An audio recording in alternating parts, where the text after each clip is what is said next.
Vejam lá, algumas questões importantes ainda sobre essa questão das punições. É quase que uma ironia retributiva. Vamos pensar lá, ó. A serpente que tinha sido mais sagaz que todos os animais do campo, agora passou a ser a mais inferior de todos os animais, porque estava condenada a rastejar sobre o ventre e comer do pó todos os seus dias. Satanás vai ferir o calcanhar de Cristo, mas Cristo vai esmagar a sua cabeça. Percebe a ironia dessa retribuição? A mulher que decidiu em lugar do marido e assim governou o marido neste evento, qual que é o castigo? Agora ela será governada pelo seu marido. Antes ela era uma auxiliadora idônea, ou seja, uma auxiliadora compatível. Ela era o encaixe, tão somente o encaixe. Os dois estavam juntos no jardim. Agora o homem tem o governo e a mulher será governada. Por quê? Porque quis governar. Eu sei, mulheres, que isso é duro, mas eu só estou lendo Bíblia, tá? Mas há alguma coisa muito séria e muito importante nisso. Quer ver sua casa sendo abençoada? Acate o que Deus estabeleceu. Quer ver sua casa arruinada? Faça o contrário. E o mesmo vale para os homens, porque tem muito homem aí que não quer governar e se esconde atrás da mulher. O que a Bíblia diz, dona Nancy? Não tem jeito. Não adianta a gente querer que Deus abençoe uma coisa que a gente está torcendo. Estou fazendo o contrário, vou querer que Deus abençoe como? Estou pegando o caminho errado. O homem, feito do pó da terra, quis ser como Deus. Porque qual foi a proposta da serpente? Se vocês comerem, vocês serão igual a Deus. Deus vai lá e chega para nós: você quis ser igual eu? Então tá bom, eu te fiz do pó da terra, você vai voltar para o pó da terra. Esse é o seu destino. Quer ser igual a mim? Então vou mostrar para você do que você é feito. Você é do pó, e ao pó você voltará.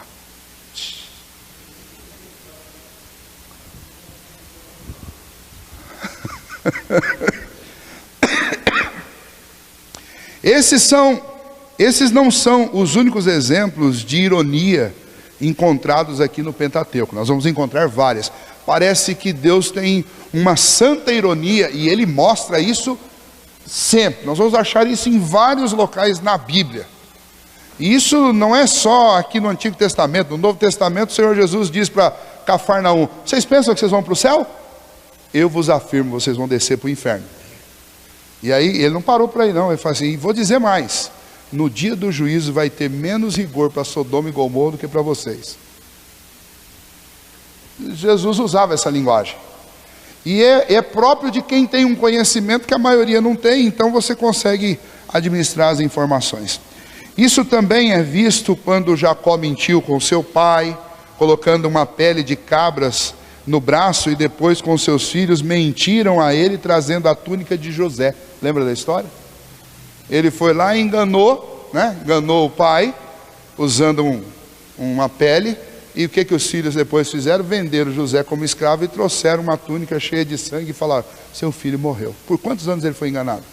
No mínimo aí. Olha, se pensar só nos 7 anos de riqueza e 7 de pobreza, são 14, né? Labão enganou ele também, né? Então, essas santas ironias, elas estão por toda a Bíblia. A natureza da serpente servirá daqui por diante como um símbolo. Essa talvez seja a maior humilhação e o maior castigo para este animal que foi criado por Deus. É ser ele o símbolo do pior de todos, do próprio Satanás. O Senhor começa falando com a serpente, mas parece evidente que chega um momento que antes dele continuar aquela ação de sentença que ele começou com a serpente, depois passou a Satanás, ele precisa então oferecer ao homem, antes de dar-lhe o peso do castigo, precisa oferecer-lhe esperança. Talvez porque a nossa constituição seja tão fraca, tão pequena, que nós não suportaríamos se nós não tivéssemos esperança, ok?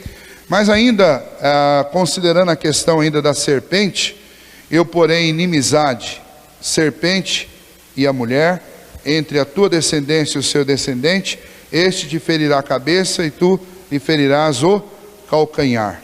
A semente da serpente aponta para Satanás, a semente da mulher aponta para Cristo. Ele será, no caso de Satanás, será ferido na cabeça e será uma ferida fatal, mas o descendente será ferido no calcanhar. É doloroso, mas não é letal. Essa é a ideia da crucificação versus a vitória da cruz sobre o inimigo, né? A cruz foi dolorosa, mas não letal. Mas a vitória que Cristo adquiriu sobre Satanás, ela é fatal, absolutamente fatal, é definitiva. Ele será esmagado por toda a eternidade, e Cristo será exaltado por toda a eternidade. Ele foi envergonhado por um dia naquela cruz, mas ele será exaltado por toda a eternidade. Então esses paralelos, eles estão presentes aí o tempo todo, né? Se nós lermos lá Isaías 53, de 5 a 6, fala sobre isso, sobre essa promessa, reforçando-a, dizendo: mas ele foi transpassado pelas nossas transgressões e moído pelas nossas iniquidades. O castigo que nos traz a paz estava sobre ele, e pelas suas pisaduras fomos sarados. Todos nós andávamos desgarrados como ovelhas, cada um se desviava pelo caminho, mas o Senhor fez cair sobre ele a iniquidade de nós todos.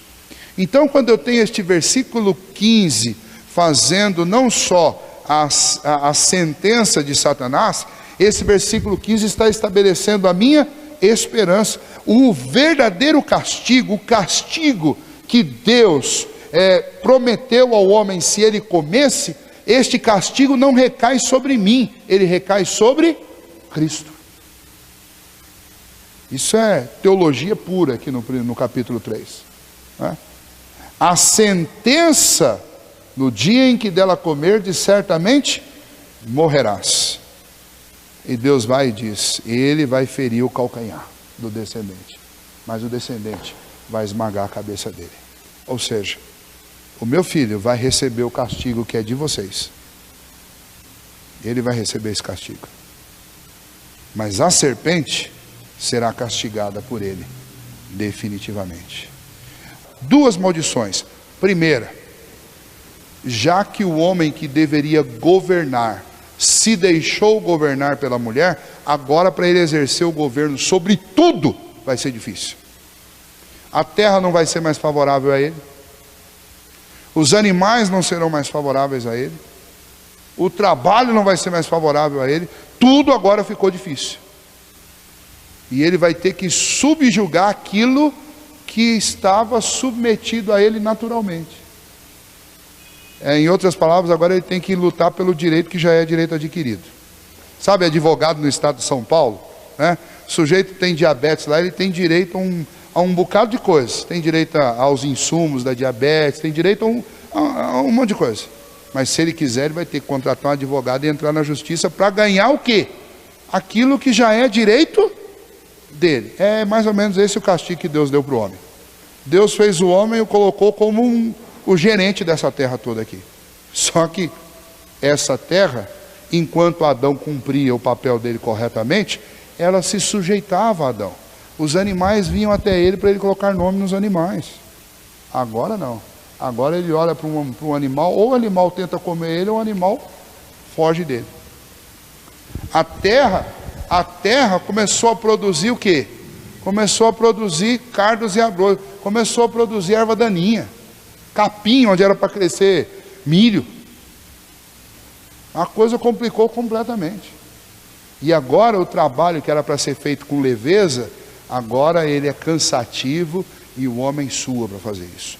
Sua, se desgasta, envelhece, fica cansado, fica exausto.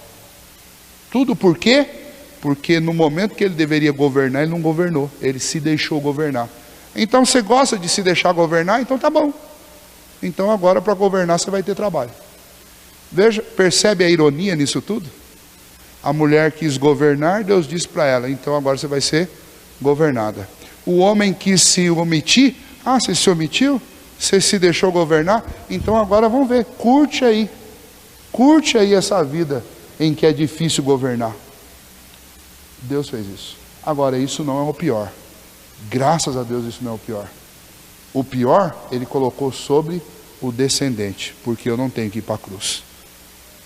Porque Deus já prometeu um que esmagaria a cabeça da serpente. Ele já veio e nós podemos louvar. Então, apesar deste capítulo ser um capítulo de queda e um capítulo de condenação, ainda assim esse capítulo é um capítulo que tem como propósito principal mostrar a graça e o favor de Deus. Quando você olhar para a sua vida, você mulher, e falar assim, aquela abençoada daquela Eva estragou tudo.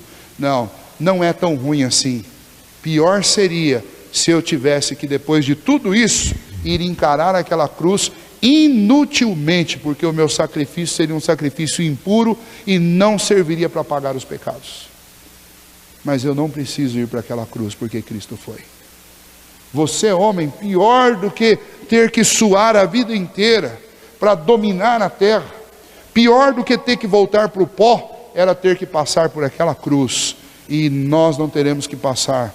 Por quê? Porque Deus enviou o seu Filho para nos substituir. Esse é o pior dano do pecado, mas esse dano foi resolvido por Cristo lá naquela cruz. A terra foi feita maldita por causa dos nossos pecados.